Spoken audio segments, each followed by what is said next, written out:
I'm here with Ian McKay, Chief Executive Officer of Invest in Canada. Ian, thank you so much for making the time to sit down with us.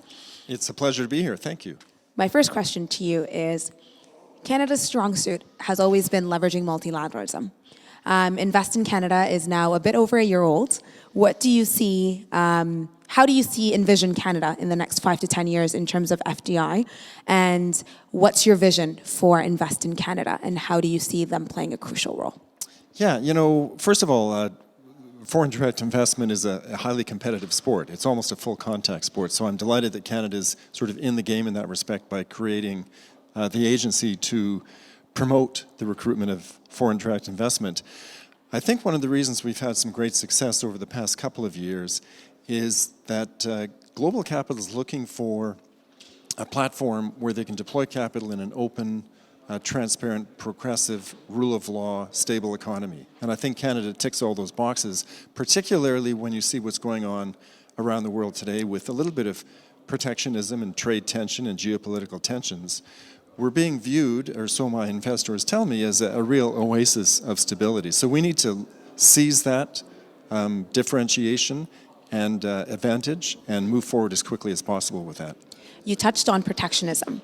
The conference's theme this year is rethinking globalization forward. How do you see FDI, the space of FDI in the next 5 to 10 years, given the inward trend that we're witnessing across the board from the United States to China? Well, with respect to the Canadian perspective, we truly believe that FDI makes our country stronger. There's so many attributes that comes with investment that we need as a country.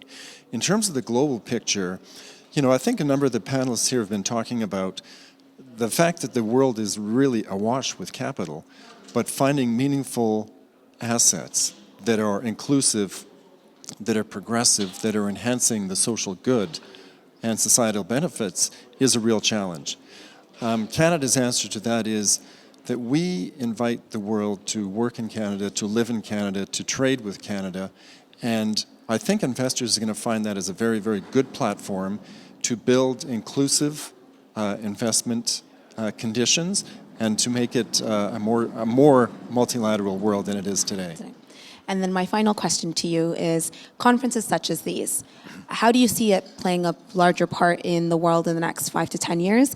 And my second question, well, it's a twofold question, would be, how does Invest in Canada, what's the one thing that you guys want to take out of a conference like this?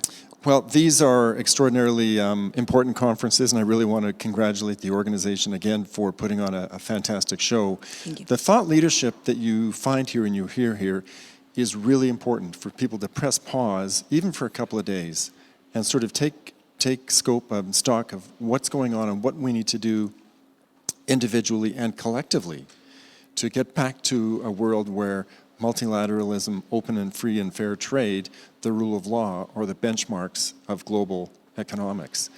For Invest in Canada, we want to take advantage clearly of Canada's, I think, unique position in the world today, and position Canada as a premier destination for progressive, insightful global capital in the decades ahead. As a Canadian, I'm super excited to see how Invest in Canada makes Canada and more Canadians in general lives easier and more prosperous. So thank you so much for your time with us today. Thank you. And that's all we have.